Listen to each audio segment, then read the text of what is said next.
Jadi saya menyampaikan kepada pemeriksa atau penyidik, yang pertama berangkat dari laporan polisi. Laporan polisi yang dilakukan oleh Pak Jokowi beserta 3 orang lainnya berkaitan dengan pasal-pasal dugaan tindak pidana 310, yaitu pencemaran nama baik, dan 311 masalah fitnah KUHP lama ya. Tidak pernah terjadi ada perbuatan delik aduan pencemaran nama baik atau fitnah dengan melaporkan terlapor lebih dari 1. Jadi sesuai dengan pasal 1 asas-asas legalitas ya KUHP, dan pasal 2 KUHP yang baru, bahwa perbuatan pidana apa secara eksplisit yang dinyatakan sebagai pencemaran nama baik atau fitnah itu tidak pernah dijelaskan, hanya merasa dinyatakan hina sehina-hinai dan direndahkan serendah-rendahnya. Jadi saya katakan bahwa laporan dugaan peristiwa tindak pidana itu tidak jelas, sehingga itu melanggar ketentuan yang pertama pasal 1 ayat 1 KUHP lama dan KUHP baru juga sama, kemudian ayat 2 KUHP yang baru. Kemudian kalau dilakukan secara bersama-sama, itu juga tidak ada secara eksplisit penyebutan klaster di KUHP baru atau lama. Yang ada adalah pasal 55 dan 56 KUHP. Jadi bahasa-bahasa hukum seperti ini diharapkan tidak dijadikan sebagai model baru yang justru nanti akan merusak bagaimana penyidikan di tahun Indonesia Emas tahun 2045. Itu yang saya sampaikan. Yang ketiga,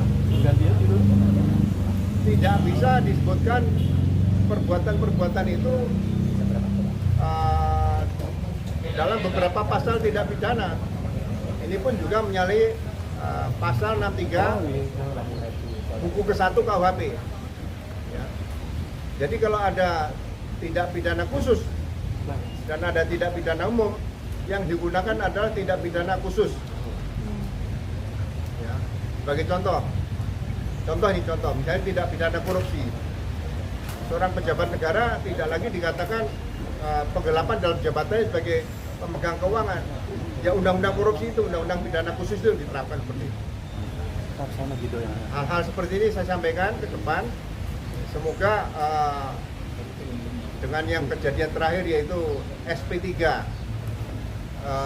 saudara Engki Sujana dan saudara Damai Hari Lubis itu secara tersurat dan tersirat ya, karena mereka melaporkan ya, 4 orang melaporkan 8 orang, berarti penghentian penyidikan juga harusnya diberikan kepada seluruh yang dilaporkan oleh Pak Jokowi dan kawan-kawan tadi. Jadi tidak bisa diambil sendiri 2 orang di SP3, yang lain tidak. Ya. Karena penghentian penyidikan itu walaupun dikaitkan dengan restoratif justice, ya, itu alasannya juga harus jelas. Ya. Saya tidak mengkritisi ke arah apa dasar penghentian penyidikan, tapi selalu dikatakan dengan RJ. Tapi harus jelas RJ dalam rangka apa. Ya. Jadi karena kebetulan yang dihentikan 2 tersangka itu statusnya tidak meninggal dunia, ya kan?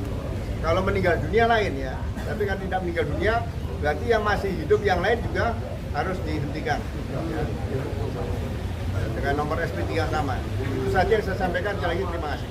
Kalau landasi yang ada perdamaian itu bagaimana dengan ya, RJ kan menggunakan hukum acara pidana yang baru ya, seperti itu. Maka RJ itu harus dilengkapi dengan ketentuan beracaranya, dilengkapi ya, tidak bisa nyatakan saya telah datang dan saya tidak maaf, kemudian setelah ketemu jadi RJ. Itu bukan RJ sebetulnya, baru pertemuan saja, baru tingkat awal ya.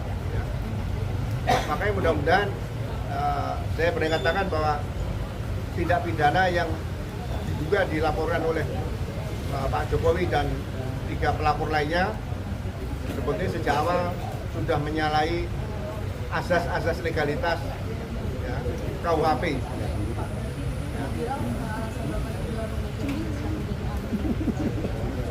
Iya, kita kan harus memberikan koreksi dulu kepada penegakan hukum selama kita masih bisa memberikan. Yang kita harapkan kan tahun emas juga penegakan hukum, kedaulatan hukum juga harus ditegakkan selain kedaulatan yang lain ya. Oke, sip.